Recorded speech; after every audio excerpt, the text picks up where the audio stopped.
राष्ट्रवादी काँग्रेस शरद पवार पक्षाच्या जिल्ह्यातील पक्षाची परिस्थिती बघता गोविंद काळे यांना जिल्ह्याचा निरीक्षक म्हणून पाठवण्यात आले आहे। त्यांनी जिल्हाध्यक्ष, शहराध्यक्ष, तालुका अध्यक्ष व पदाधिकारी यांची बैठक बोलवून त्यांच्याशी चर्चा केली। यावेळी पदाधिकारी व कार्यकर्त्यांनी पक्षविषयी आपल्या भावना गोविंद काळे समोर मांडल्या। यावेळी रंगनाथ काळे, प्राचार्य शेख सलीम, जिल्हाध्यक्ष पांडुरंग तागडे पाटील आदी नेते व कार्यकर्ते उपस्थित होते।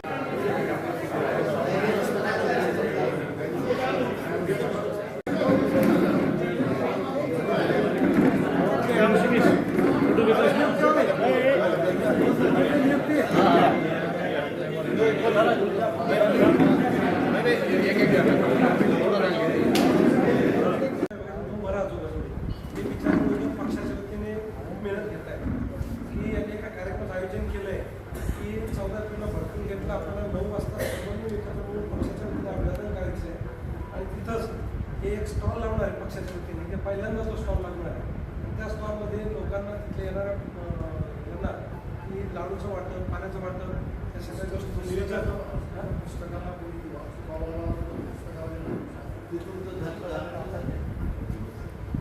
तर त्या ठिकाणी ते विचार बरोबर करत आहेत।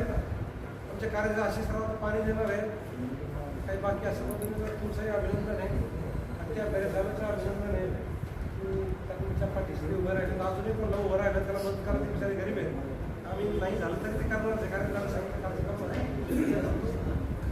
ह्या सगळ्या गोष्टी त्याचं हे घ्या आणि आभार आपल्या नियुक्तीपत्रात द्यायचे आहे ते 2 मिनिटांना देऊ आणि आभार प्रदर्शन त्या नवीन नियुक्त महिला शहरात झाल्या त्यांना असे त्यांचा सत्कार केला तर आभार करायचा होता तरी सगळ्यांचेच आभार तुम्हाला।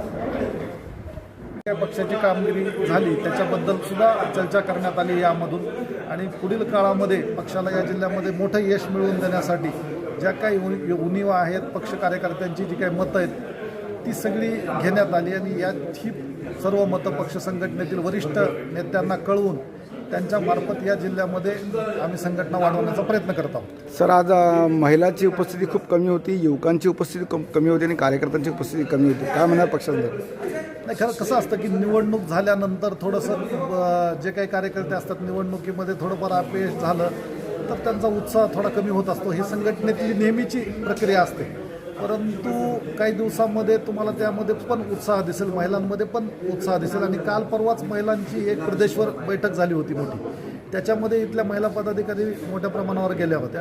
त्यामुळे लगेच आलं की पुरुषांसारखं महिलांना लगेच 2 दिवसात दुसऱ्या मिटिंगला ग्रामीण भागातून येणं कधी कधी अवघड जातं आणि महिलांची आता विनंती आहे की आमच्या भागात बैठक केली जावी। त्यामुळे पुढच्या काळामध्ये आम्ही जिल्हाध्यक्ष, कार्याध्यक्ष आणि आम्ही सगळे वेगवेगळ्या तालुक्यात जाऊन त्या ठिकाणी महिलांची मिटिंग घेण्याचा प्रयत्न करणार आहोत। सर, कार्यकर्त्यांनी जर नाराजी व्यक्त केली आहे पक्षाबरोबर तर ते वरिष्ठांना तुम्ही सांगणार आहात? हो, 100% सांगणार, कारण हा पक्षाचा अंतर्गत हे सातत्यानं चालणारी प्रक्रिया आहे की ह्या चळवळीमध्ये कधी कधी कार्यकर्ते नाराज होत असतात किंवा अपेक्षित यश मिळालं नाही तरी त्यांना नैराश्य येत असतं, तर यामध्ये त्यांना देखील उत्साही करण्याचं काम आम्हाला करावं लागतं आणि पक्ष नेतृत्वासाठी चर्चा करून देखील या ठिकाणी संघटनेत काय काय गोष्टी केल्या पाहिजे, काय भूमिका संघटनेच्या या ठिकाणी बदलल्या पाहिजे किंवा मोठ्या नेत्यांनी कुठल्या ह्या भागात आलं पाहिजे, ह्या सगळ्या गोष्टी आम्ही त्यांना कळवून पक्ष संघटनेमध्ये एक उत्साह आणण्याचा प्रयत्न आम्ही सगळे पदाधिकारी मिळून करू। सर, महानगरपालिकेचे इलेक्शन झाले, जिल्हा परिषद झाले, पंचायत समिती झाले,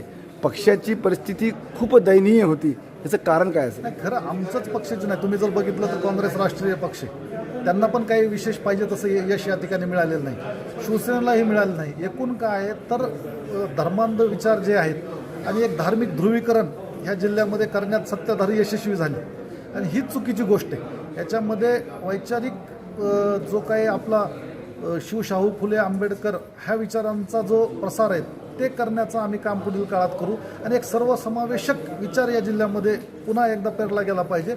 सर्व जाती धर्म मिळून चालणाऱ्या जे काही विचार आहेत राज्यातले त्याच्या पाठीशी उभारले तर निश्चित आम्हाला यश मिळेल। सध्याचं जे धार्मिक ध्रुवीकरणाचं काम हे सत्ताधारी करतात त्याला एक काळपर्यंत काहीतरी यश मिळत असतं, हे काही शाश्वत यश नसतं।